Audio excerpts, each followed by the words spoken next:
is Tuesday, March 25th, 2025. This is Sparta. I'm your host, Jason Strayhorn, along with my co-host, Sedrick, Swerve, and Irvin. Hit him with the shoulder. Hit him with the shoulder. Hit him with the shoulder. Hit him with the shoulder. Stray, what's up, baby? What's going on, man? How you feeling? How you living? You back on this continent? I'm back, but Stray, listen. Yeah. Boy, my babies got their ass whooped. I know we're going to get into it, but boy, it hurt my soul. North Carolina State did not have to do us like that. Oh, man. Woo! It was for your babies this weekend. Oh, I feel sad for my baby. Great season nonetheless. We're going to get into that and more. If this is your first time, we want to welcome you to the show. If this is not your first time, we thank you for your loyalty and consistency joining us every Tuesday and Thursday night at 8 o'clock. And we need you to hit that like and subscribe button. Let us know where you're watching from.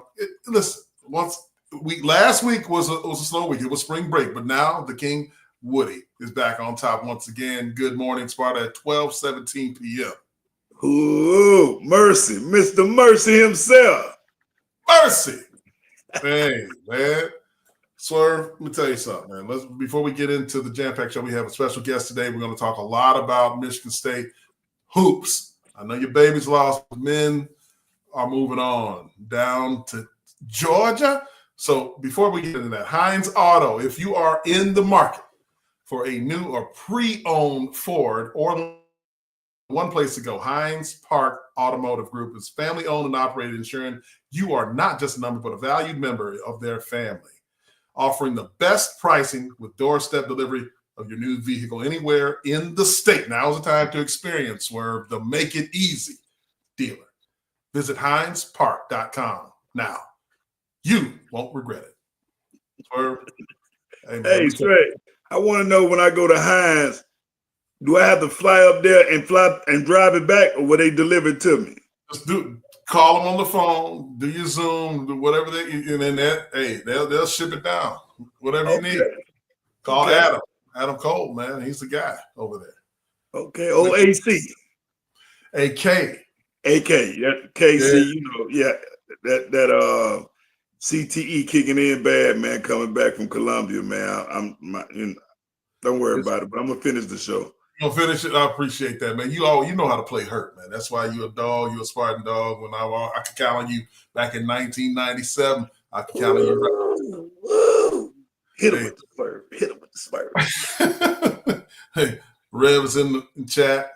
Laura's in the chat. Maureen, how you doing, Maureen? Hey, Swerve, before we move on, because we got to talk about another one of your teams that did a phenomenal job this year, we have to take a break for these messages from our friends over at Gray Matter Exchange. Gray Matters. $6 never tasted so good. Just like a bad player can cost your team the game, overpaying for shipping can cost your business. Gray Matter Exchange, your all-star team for shipping savings, will help you score big with up to 30% savings on your UPS and FedEx costs. All right, before we get into the team of the babies, we got to talk about a new baby. We talk about if there's a loss of life, and unfortunately, we've had some of that in recent times with Sedrick losing his father.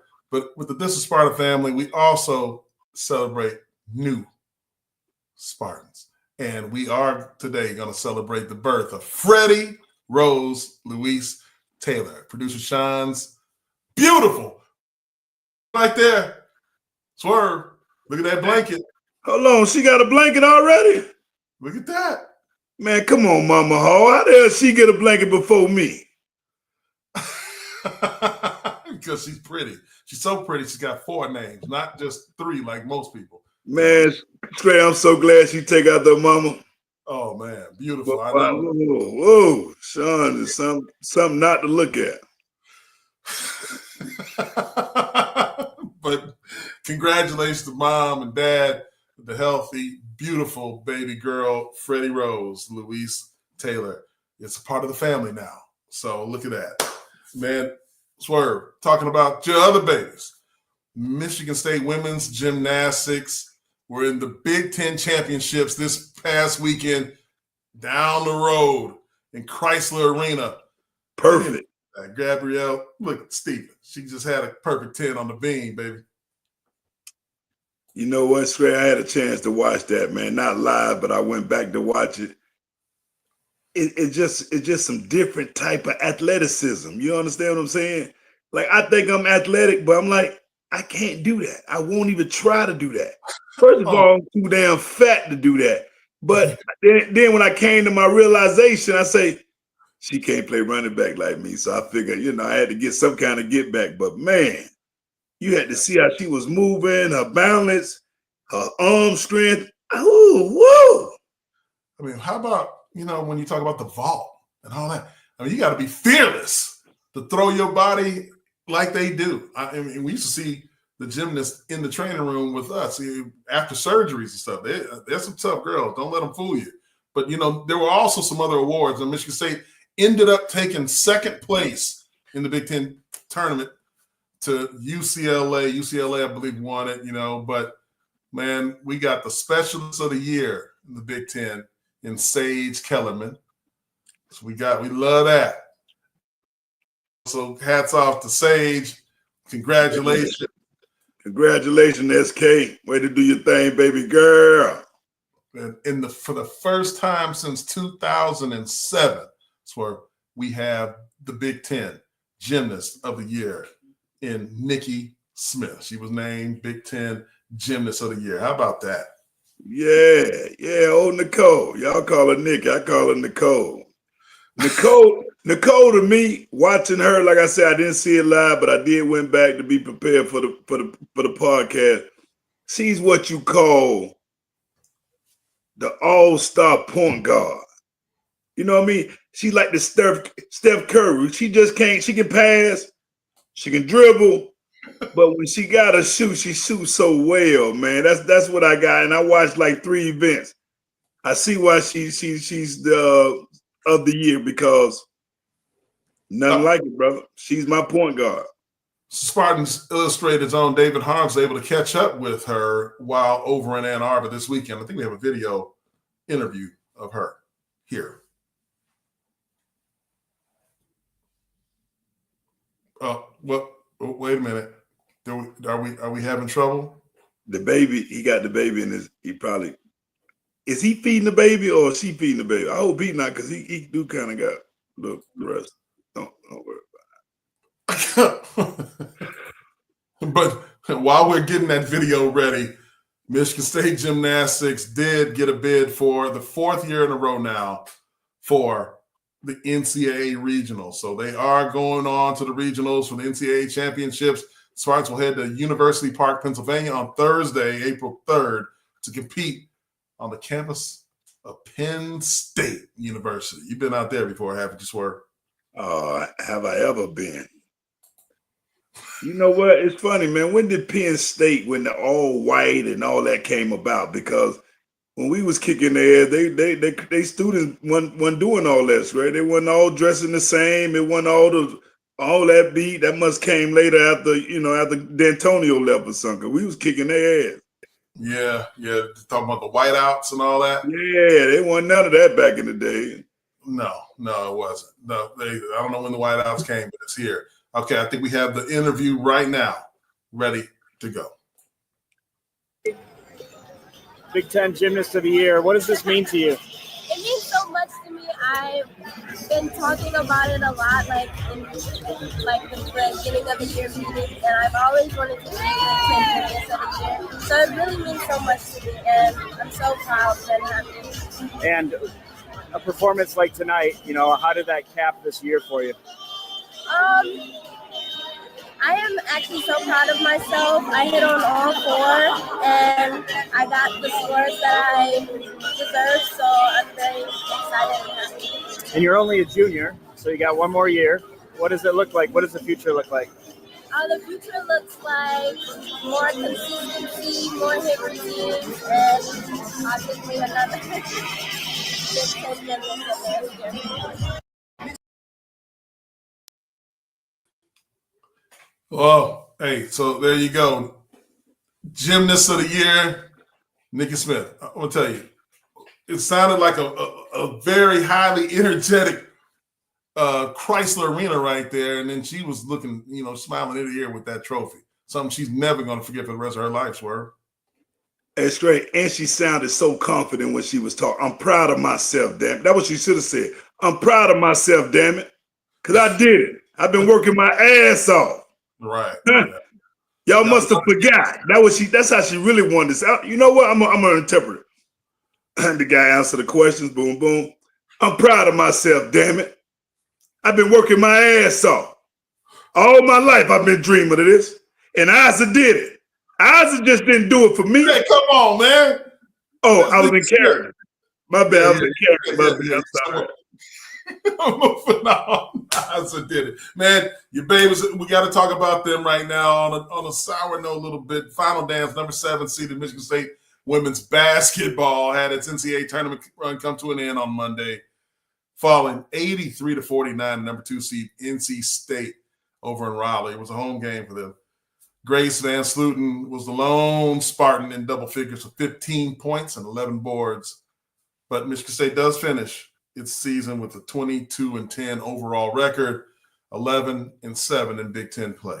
So it's still a lot to be proud of, Swerve. Yeah, man, it was a great run. Love the way how they started. We went 12, 13 games in a row or something like that. Yeah. And my high was having the chance to speak to those girls on the show, man. That did a lot for me, and to still follow them on Instagram. Great 2 young ladies we had, great team. So I'm proud of them. Of course, we won. I was hoping Final Four and all that stuff, but hey, I'll take it, baby. We'll build from that and keep on building. They're my babies. Damn. But listen, Stray, you watched the game. We talked about the game, because that's what we do to prepare for the show. North Carolina, I want to, how they talk about drug tests?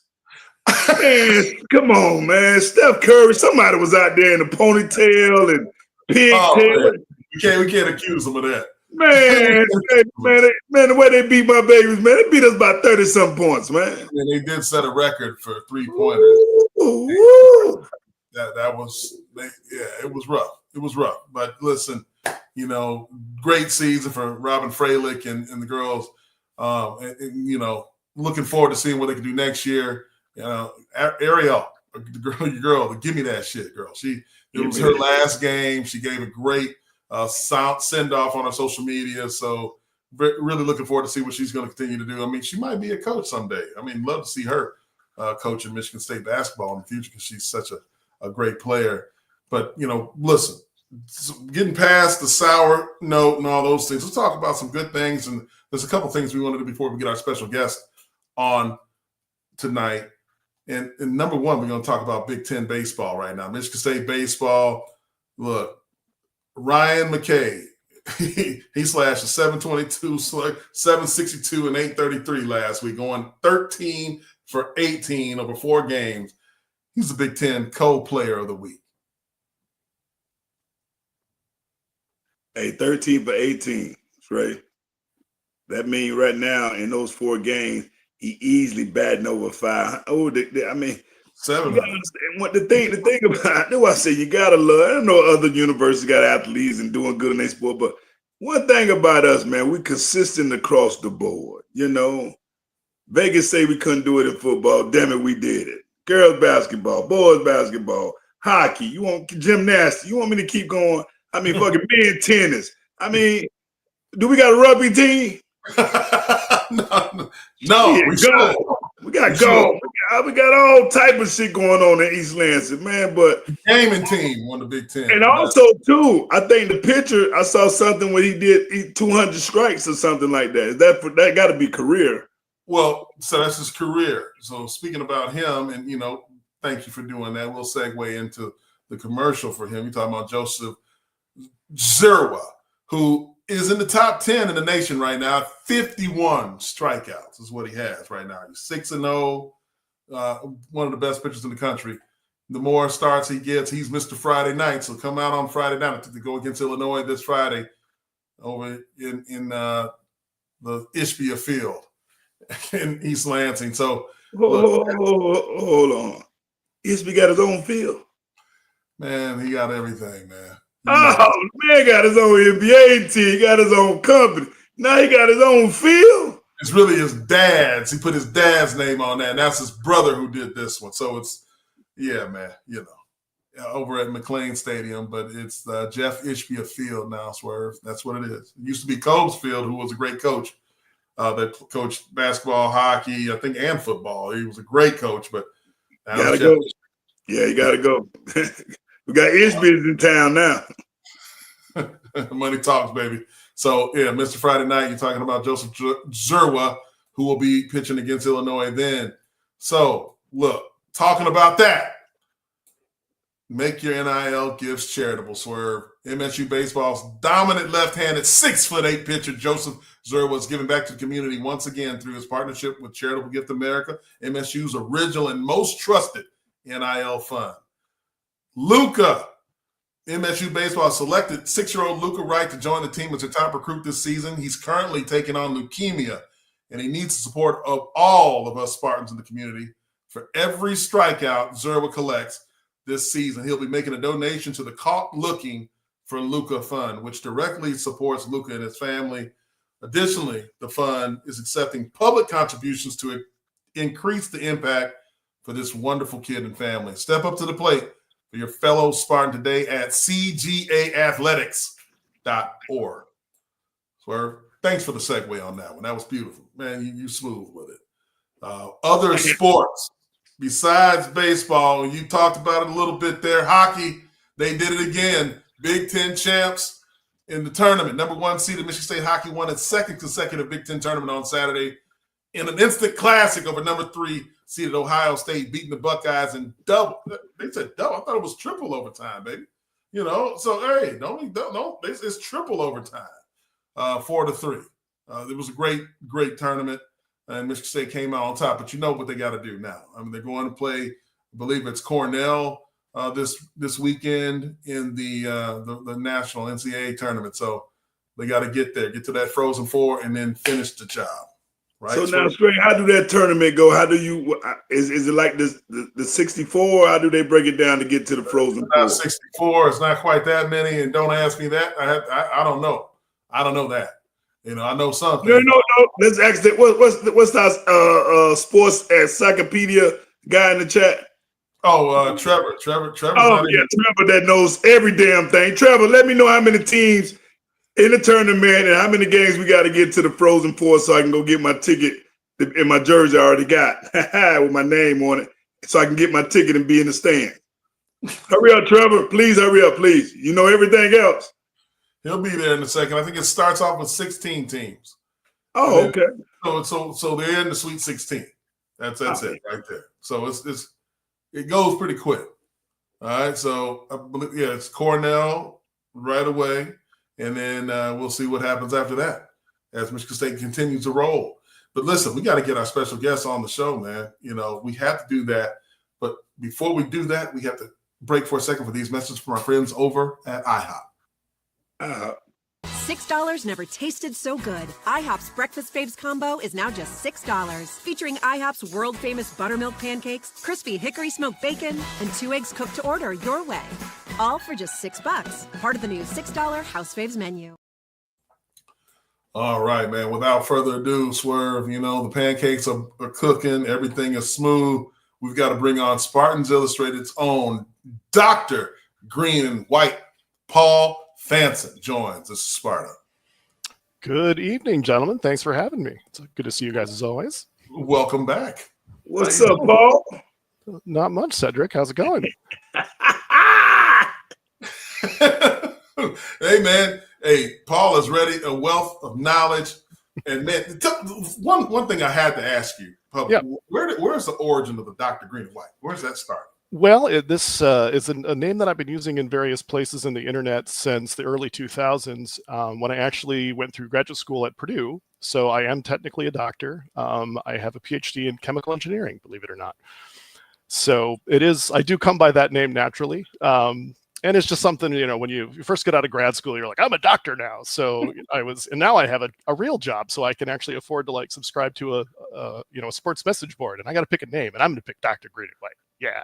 So that's kind of how it came about. And then it's almost, it seems a little presumptuous now, but it's just something I've used, so I stick to it and kind of have a little fun with it here or there. And it's fun to pick on some of our maize and blue brethren that feel a little bad when other people are smarter than them. So it's fun in that way too. Yeah, Paul, we got a lot in common because I took a few classes in chemical engineering too, but I didn't last too long. Like I got a little bump, but I'm glad you made it though. Yeah, I survived. So that's good, Cedric. I hope you enjoyed those classes. Chemical engineering. So you've been following MSU basketball up closely, right? Especially during this tournament run and all season long. And as you look at the Spartans now, that was a tough opponent that they faced with New Mexico this past Sunday. What did you think about that matchup and how they were able to overcome two fast break teams in Bryant and then New Mexico?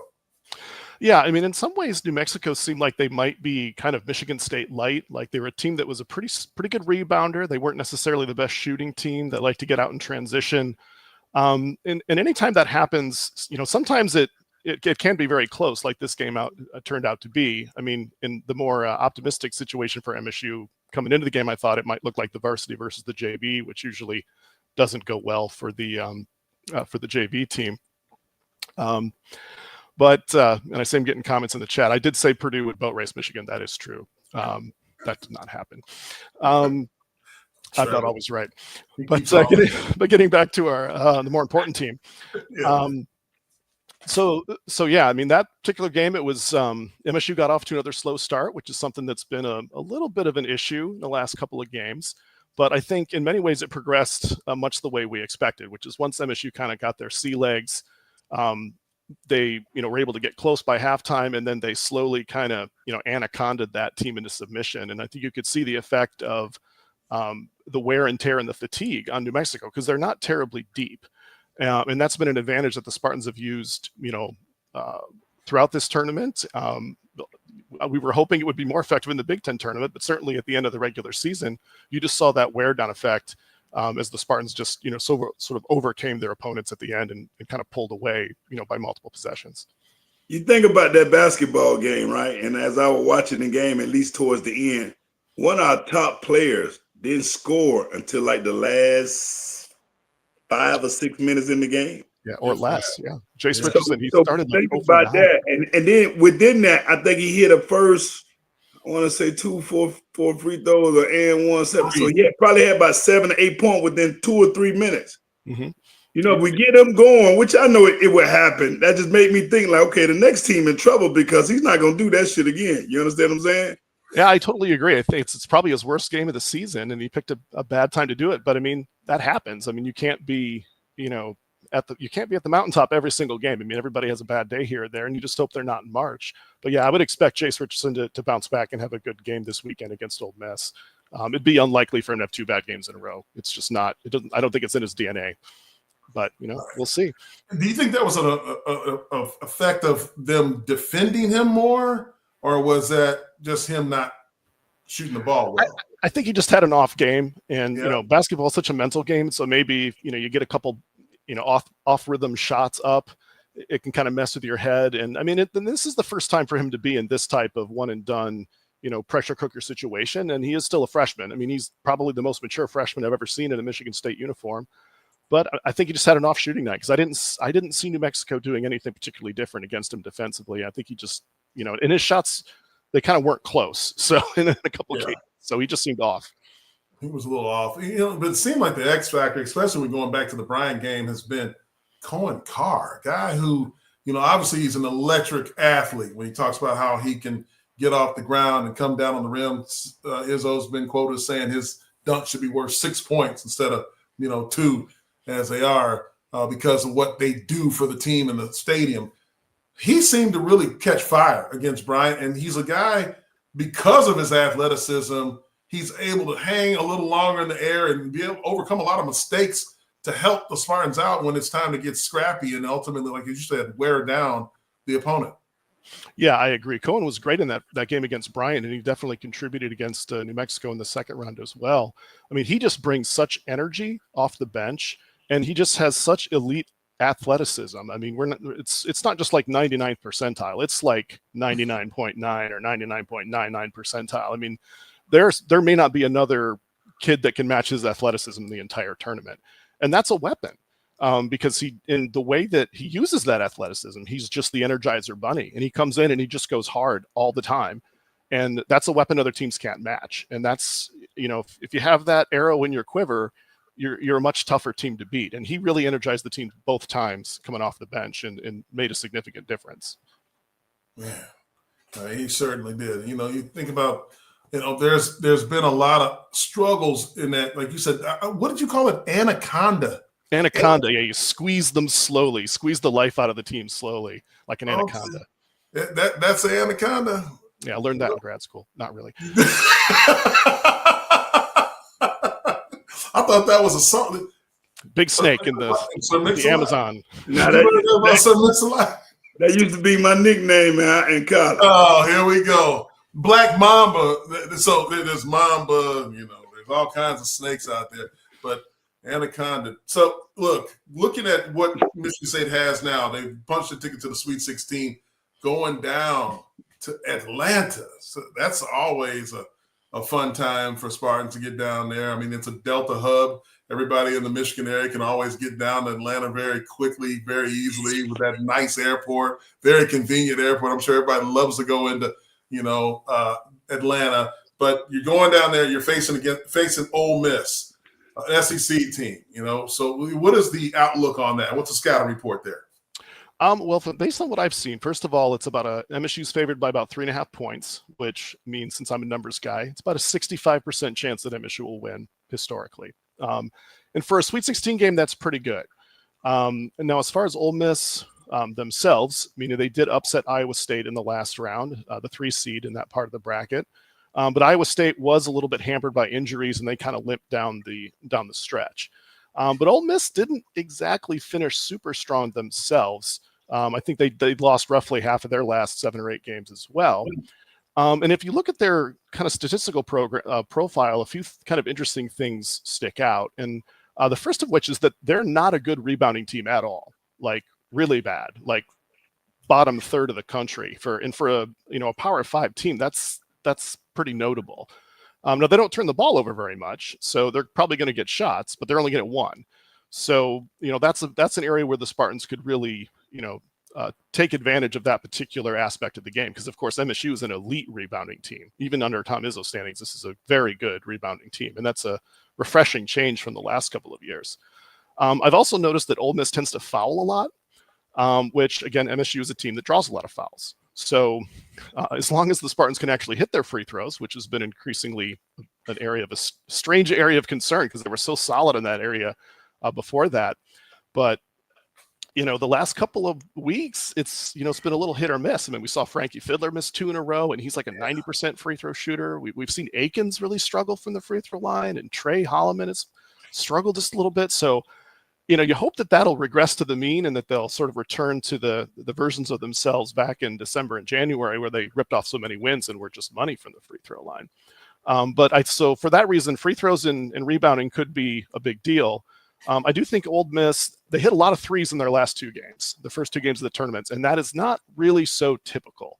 And MSU also is also statistically, I think, the number 1 team in 3-point percentage defense. So they've been able to take that weapon away from most teams. So for all of those factors, I feel pretty good about this matchup. Those are things where areas where you'd expect the Spartans to dominate as long as they play their kind of, B+ level of game. But the thing that does worry me is that Ole Miss is coached by Chris Beard, who is a very, very good coach. And in fact, the last time Izzo ran into him, it was in the 2019 Final Four when he was on the other side with Texas Tech.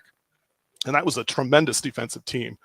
I don't think this Ole Miss team is nearly as good defensively as that Texas Tech team. But anytime you have that high level of a coach on the other side of the court, you do have to wonder. So I think it is going to be a battle, but I think it's certainly a game that MSU should and hopefully will win. Right. Listening to all that great things you just said, but you basically said in so many words, like I've been saying since the beginning, Paul, we're going to kick their ass. Yeah, I'm going to say amen to then co-sign. 100% agree. Amen to that and co-sign. Are free throw struggles secondary to being tired defending? That's a question from Spartan MD here. I don't think those are necessarily related, or are secondary to being tired defending. I don't think those are related. I think MSU has been playing at a high energy level for the whole season. I think free throws are mostly potentially an area of focus, and you would hope that focus would be dialed in for these games.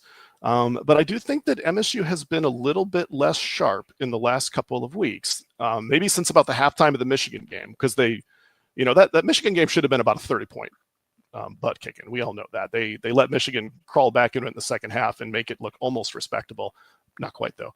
But then, against Oregon, they were okay. But they were good enough to beat them by 10. But against Wisconsin, they weren't really that sharp. And they were certainly, times in the first half, so they weren't, as sharp as we expected in the first two games of the tournament either. So I'm really hoping to see that sharpness increase now that we're down to 16 teams, and hopefully the free throw shooting will increase along with it. Yeah, I mean, you'd like to see that. This is a peculiar time. You have the tournament happening, and obviously everybody's talking about things like, outside of this particular tournament. You think about like what college athletics is. You have NIL, you have the transfer portal, and all these things. But on Monday, I guess it was midnight, the transfer portal opened up, and Stephen Brooks from 247. I don't know if were you at the press conference? I was not today. No, it's a little tough during the week to get to those. Yeah. So, but we do have. I think we have video from that. Stephen Brooks 247 had the gall to ask Tom Izzo about the transfer portal today. Here we go. I got 15, 16 guys that have just accomplished something that hasn't been done much in my career. First of all, we've never won 17 Big Ten games. Second of all, to be 17-3 in a league that is this good and only have 3 losses is phenomenal. Third of all, they've given me everything they can academically, athletically, and socially. And I'm going to think about replacing them. I've recruited the guys. They helped me recruit the guys you recruit. Nobody knows. And by the way, there's not a lot of recruiting done in the transfer portal. It's offering. There's not recruiting. It's paying. And we don't even know how these people are doing it. We don't even know what we can do yet. This is an amazing deal. And again, I'm going to apologize to you, but I am ticked off that you asked me that right now, because I think you just cheated me. So if I keep talking, I cheat my players, and I'll cheat myself before I'll cheat my players. So got another question about the transfer portal? I can lift you a lot of schools you can call and ask them. They might have the better opinion than me. But me, I'm homed in on Ole Miss. I might even call Mr. Manning and figure out something that I don't know about that place. And that's all I want. Chris Beard, what he's done has been incredible. But what my team's done has been incredible. And I'm not ready to move on. So, Judd, I followed what you said. I'm going to worry today about the guys I got in this program that have done an incredible job this year. And that's it. And if that costs me later, so be it. But Tom Izzo isn't cheating the people that he has that have been loyal to him for this chaos that is going on out there. Is that cool? You got enough? No, because you don't understand. When I came back Sunday night, that was it. There was nothing on my mind but giving these guys a chance to win one more game, get to Elite Eight, and one more game, and have a memory that'll last their entire life, their kids' life, and their grandkids' life, because that's what it is. And so excuse me for being passionate about it or pissed off about it, whichever words you want to use. But I'm I'm not going to talk about it because it's not fair. It's not fair to the people. You could say it's fair to your program. I'll run my program like I want to run my program. And people have a disagreement with that. God bless them. But these guys that gave me everything they could give me are going to have a chance. And I'm not going to screw it up by spending any time on other stuff other than, I don't eat, I don't sleep right now. So why in the hell would I do something else that might benefit me a year from now? And really, it's not going to benefit me now because I don't know what I have. I don't know how much money I have. I don't know which players are leaving or staying. I don't have any idea.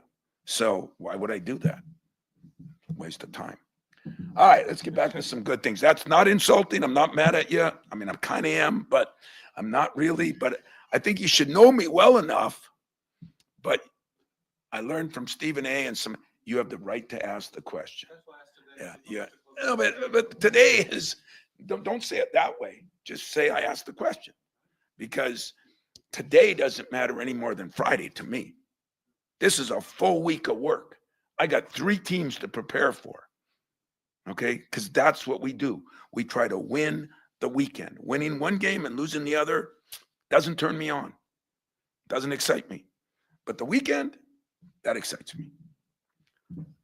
Appreciate it. Wasn't a preach. It wasn't a, don't do that to me. Okay. Well, he's on a sermon now.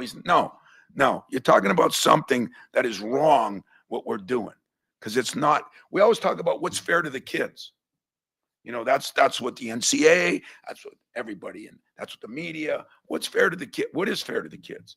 I'm going to do what's fair to the kids. I'm going to give them every ounce of energy I have until we lose. Then I'll worry about the next stage. Go ahead.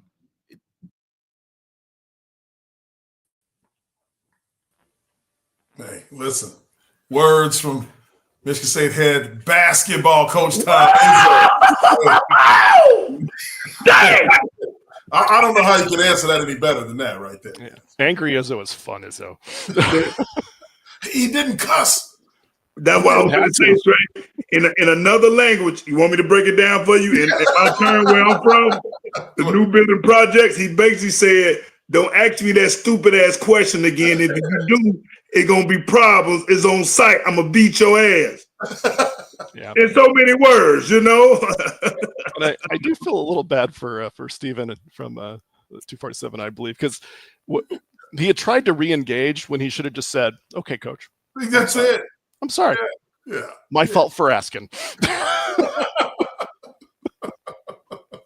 I mean, that you win the weekend. I mean, he shows you the passion that he has for this team. And, when you look at how the job that he's done, obviously Big Ten Coach of the Year, and I haven't seen Izzo having some of the fits that he is known for having on the players. That work sometimes.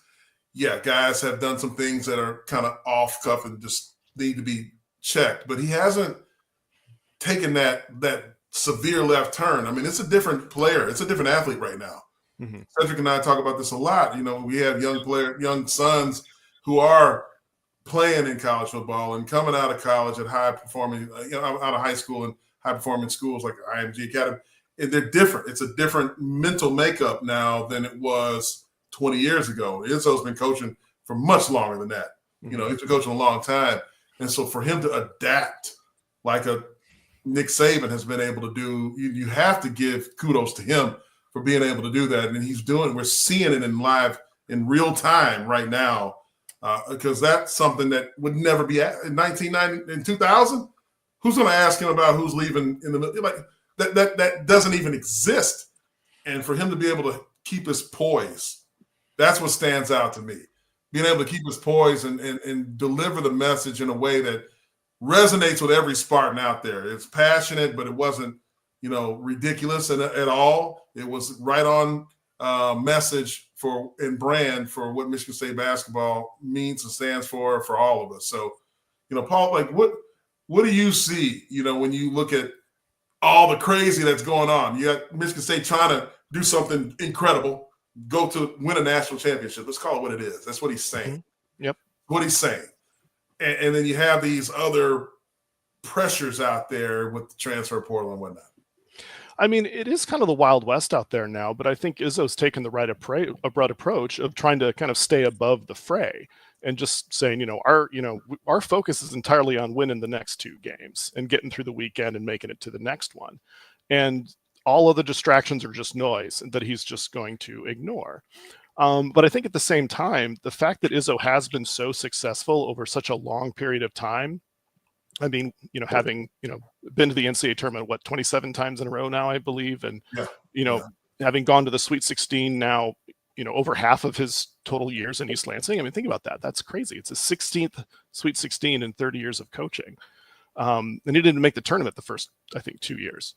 So that's incredible. And that shows the flexibility that he actually has. I mean, I think a lot of people will accuse Izzo of being stubborn. Mm-hmm. And I've never thought that was really a very fair statement, because if nothing else, I think Izzo is quite adaptable, and he tends to adjust to the skills of the players that he has. I mean, he has a certain formula, and he tends to recruit to that formula. You got to be tough. You got to want to rebound. You got to play defense so you don't see the floor. So that's consistent. But I think the way that he motivates and the way he interacts with his players, I think, is quite different. I mean, one example I'll give, I don't remember him ever yelling at Joey Hauser once in his entire career. I mean, maybe he did a little bit, but right.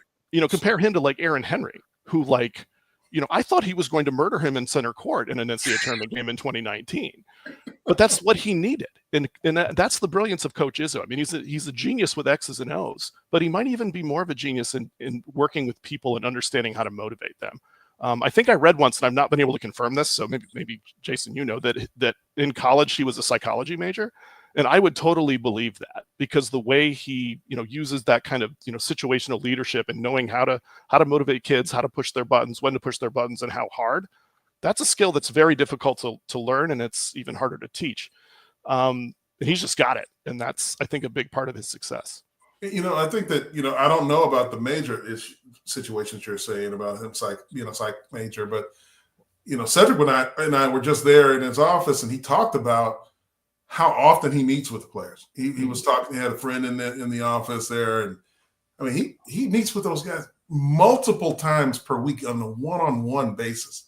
That's, when you spend that kind of time with your team and your organization, I'm talking everyone in the organization, not just the players, coaches too.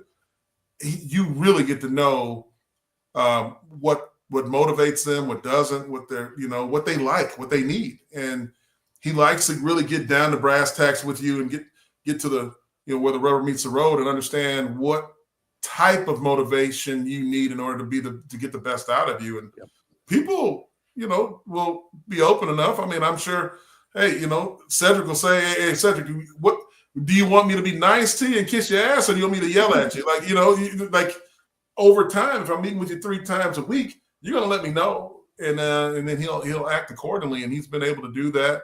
And look at the results right now. I don't know a team really, when you look at you look at Cooper Flagg, he's doing great at Duke, but a team. I'd like to see this matchup. I mean, I'm not trying to get ahead of ourselves and jinx anybody and all that, but the way this team is playing, especially in the second half, I mean, shit, we were at the game against Oregon. That game was over. People were leaving at halftime. Mm-hmm. They won the damn game. It's constant.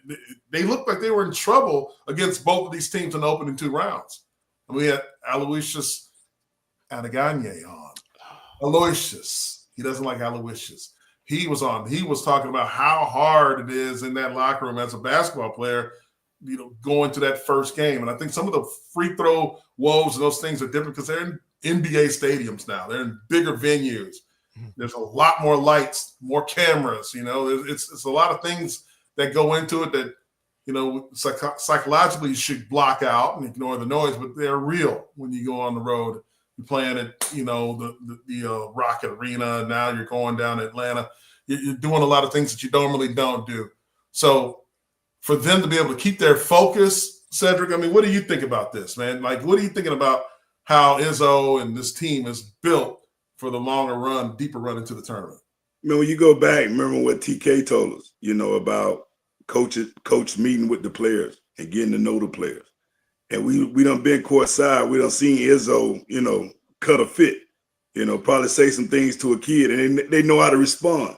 And then he know which players he can do that to, and how they gonna respond. And then when they do respond, because it's the heat of battle. It's time that coaches done yell at me, and I look at them like, "Who the fuck you talking?" It's the heat of the battle. Either I'm gonna come back, or that coach gonna come back and say, "You know what? Hey, coach, that was my bad." But you do that because you got a level and an understanding of respect for each other. And when you talk about meeting and you talk about 3 times a week and this, that shows you that's a coach that cares. Yeah. Because there was a situation out there in Stanford, how I know about that because of my son.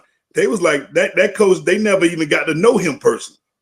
You know what I mean? My son was on a group chat, and when they announced that it happened, you got kids going on Snapchat saying, "Oh yeah, yeah, yeah!" Like I'm like, God damn, these kids was really happy. You know what I'm saying? So that tells me they didn't have getting fired today. Right. They didn't have a relationship with that guy. Yeah. It wasn't a motivator, wasn't somebody that. But when I listen to Coach Izzo, that tells me that's a coach that's focused on the right now. I don't care about no damn portal. Why would I care about the portal when I'm still in the dance? The portal right now is for the motherfucker that's not in the dance. We still dancing, baby. They got the new shit they got out straight with the fan. No, I don't know that one. The dance, they got the fans. Yeah, straight. Come on back to the hood. They got the fans. we going to Atlanta, baby. We're going with the fans in Atlanta. You know what I'm saying? But at the end of the day, man, that's just a coach that's focused on the right now. Players got respect for him, and they reflect him. We got a hard-nosed, tough-ass team. Like I said, one of our best players didn't score a fucking point into the last 4 or 5 minutes of the game. And we was winning. Yep. So imagine when that kid played and we all on one accord. Man, damn, Duke. Talk about no Cooper Flag. Hey, his ankle's getting better. So Paul, wait a minute. Somebody is asking in the chat, okay, Sed and Stray, was Nick meeting with y'all like that? Sedrick met with him daily because that's his dad. That's why he calls him Jesus. Talking about Saban. Sedrick met with him a lot. Now, when I was captain, he would call me into the office and, usually vent and rant about things that had nothing to do with me or the team. But there were things that I understand now as a father and, going through things. So, but at the time, he wanted to know, he did have his guys that he wanted to keep his finger on the pulse of the team. He did. I ain't just meet with him, Spartan MD. I went to his house and ate his wife chocolate chip pancake. That's probably NCAA violation back then. I was a homeless kid, man. That's the first time I ever had chocolate chip pancakes. You know what I'm saying? My pancake was bread with syrup on it. Oh my God. Yeah, Miss Mama Saving, that's my baby. Yeah, I had some chocolate chip pancakes. Oh, you ain't get to go over there straight. You go up Spartan. I'll tell you how to get there later. Don't worry about it. Yeah. So, Paul, when you see this as a positive sign, what do you think the locker room, the players in that locker room, how they're going to respond? Because obviously they're seeing this over and over again. I would think they'd be pretty fired up by this because it shows that, it's, again, a reflection that the coach cares about him. I think that's what Sedrick said earlier, and I think that's absolutely true, and that his head's in the right place, and they've got to, they got to sort of get in line or, get out of the way, basically. I mean, there's only one way that this is going to happen over the next couple of weeks, Izzo's way, and so they got to get on the bus. You don't want to be in front of the bus, you want to be on the bus. So that's kind of the message that I think they're going to have to take from that. So I'd be fired up if I hadn't actually seen that clip until just now, and it fired me up. So I think the kids are half as fired up as me. Then the Spartans are in good shape. It's a good clip. Any intel of Michigan State football, as I think they're in practice number 3 right now. They just finished practice number 3 today for the Jonathan Smith era. I do of course follow football mostly in the fall. I'm a much bigger passion for basketball, so I've been a little focused the last few months. Man, you were on the show talking cash shit to all the Michigan players a couple of weeks ago when we were playing them with 90 guys and all that. You had a lot to say then. Oh yeah, I can I do my best to talk trash when the opportunity presents itself. But as far as the Spartans next year, I think there's a lot of interesting storylines to watch for. I think, of course, the the progression and the maturity of Aiden Childs is going to be key at the quarterback position. And it, I haven't heard any specific intel, but certainly, that's going to be one of the big storylines. There's a lot of new faces again this year, especially in the wide receiver room. That had almost complete turnover. The running back room's also turned over, and a lot of the DBs as well as almost every position on defense. So I think there's a lot of unknowns. It's unfortunate that we're not going to be able to see a spring game. I think that's another casualty of some of the current rules and the current landscape that we live in now with NIL and the transfer portal. That doesn't seem to be the sole reason they're not having a spring game. There was mention of injuries, which was a problem last spring as well as the end of last year, as well as some stadium upgrades that are causing some logistical problems. But so we're not going to know a whole lot until we actually see the Spartans take the field in late August or early September. There's going to be a lot of unknowns. But I mean, the nice thing is that it's basically the same coaching staff with a couple minor changes in coaching that we had last year. So it's not like they're learning a whole new system and a whole new scheme. And hopefully that'll translate into being able to hit the ground running a little bit faster than they did last year. Although the start last year wasn't bad, but hopefully we'll start to see that turnaround that Jonathan Smith had in Oregon State, because I think that's certainly, the Spartans are certainly capable of that. Hey, Paul, before you get out of here, because I want my voice to sound more like yours. Is it the headphones with the mouth? Because we don't have an earpiece. Can I order that on Amazon? Don't worry about it. This is actually a really old headset that I borrowed from work. So I don't know, it seems to work. Oh, okay, big time. Yeah, I see. I got to sound Ebonics all the time, but I want to sound like Paul, Oh, you think it's the headset? It's the headset. I'm assuming. I'm just trying anything straight. It's like the Jordans, Mars. It's the shoes. It must be the shoes. And so it's the headset that allows you to get a doctorate in what kind of engineering?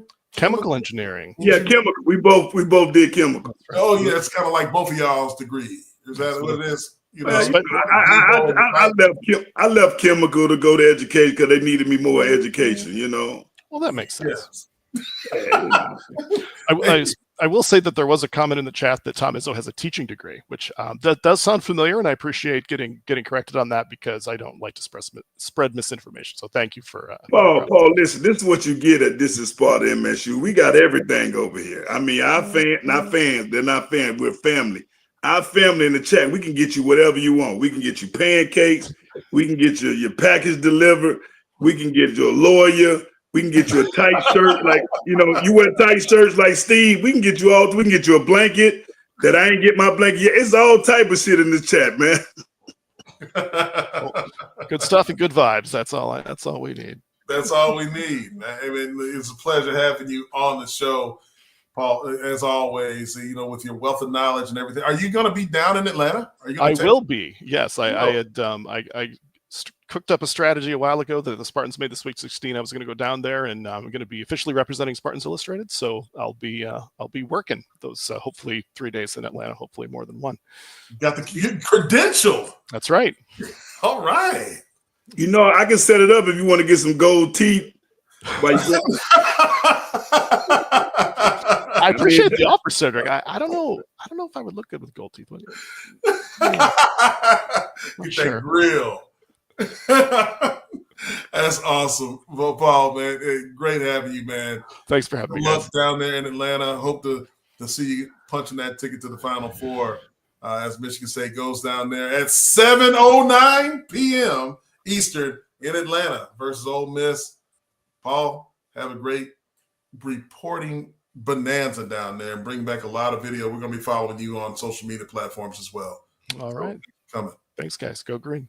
Go white. Go white. All right. Swerve. Hey, man. Look, great insight from the doctor, Dr. Green and White.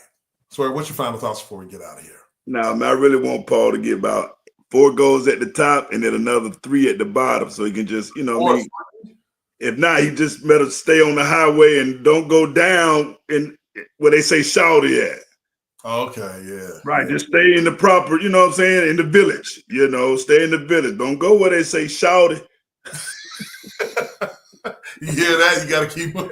You got to get back on the target. Get the hell out of there.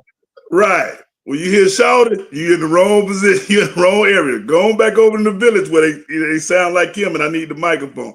But my last word, Stray, is, you know, man, we got a niece that's added to the family, man. Just want to give a shout out to Sean, man, on his third baby. I think he got 3 kids now that's under the age of 4 or 3, and I don't know how you're gonna do it, but good luck, because I'm not the uncle that's gonna babysit no little ass kids. I'm sorry, but I'll babysit for man. I'll babysit them. yeah, you can do it, not me. I'm gonna smoke my cigar. I know it's not good for them, you know, but Make sure I'm you're smoking outside. this tonight for you, Sean, baby. Yeah. After the show, it's me and you. I'm smoking this for you and my new niece, man. I'm glad she look like her mom. All right. In honor of Freddie, Rose, Louise Taylor, we're going to get out of here. For Sedrick, Irvin, I'm Jason Strayhorn. This is Sparta MSU. Everybody have a good night. God bless you all. And go green. Go White.